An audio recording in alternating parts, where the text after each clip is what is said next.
Benarkah etnis Rohingya bagian daripada propaganda elit global untuk menghancurkan suatu negara?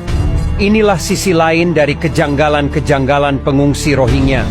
Yang pertama, jika memang benar etnis Rohingya dibantai habis-habisan di Myanmar karena mereka beragama Islam, lalu KNPA mereka tidak berjihad, bukankah mereka manusia yang kuat dan suka memberontak, padahal mereka sendiri sudah mengklaim bahwa mereka asli pribumi Myanmar, dan juga jika dipikirkan, selemah apapun umat Islam, pasti mereka akan melawan demi agama dan bangsa sekalipun harus mati. Apakah mereka tidak mengerti konsep jihad? Atau jangan-jangan mereka bukan muslim, melainkan munafik? Yang kedua, ada unsur permainan politik. Yang seharusnya bertanggung jawab atas etnis Rohingya adalah pemerintah Myanmar sendiri, bukan negara lain.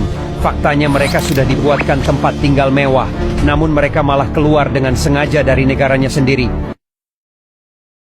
Tanpa sadar penjajahan adalah kata lain dari hak asasi manusia.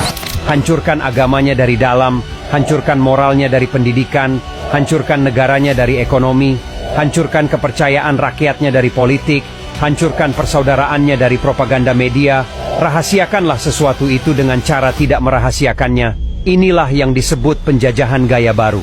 Yang keempat, jika memang benar mereka terusir lalu terdampar dan membawa identitas sebagai orang yang beragama Islam, lalu kenapa mereka tidak membawa Al-Quran untuk dibaca, dan kenapa keislamannya tidak ditampakkan, justru malah jauh dari kata muslim?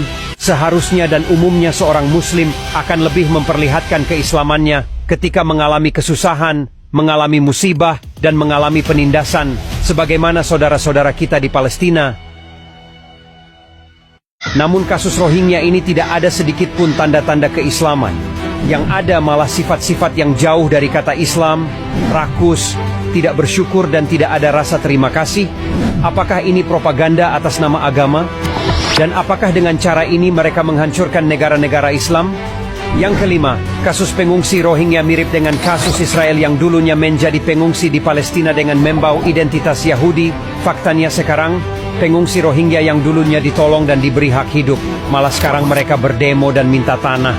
Hal ini terjadi di Malaysia, dan yang harus kita perhatikan adalah mereka membawa identitas Islam, namun jauh dari kata Islam. Hal semacam ini tidak ada dalam sejarah bahwa umat Islam memberontak dan meminta-minta tanah demi kekuasaannya. Berhati-hatilah, dan kalian harus membedakan mana Islam dan mana munafik. Dan kalian harus ingat bahwa kejahatan propaganda yang paling ampuh adalah propaganda agama. Gimana menurut kalian? Komen di bawah.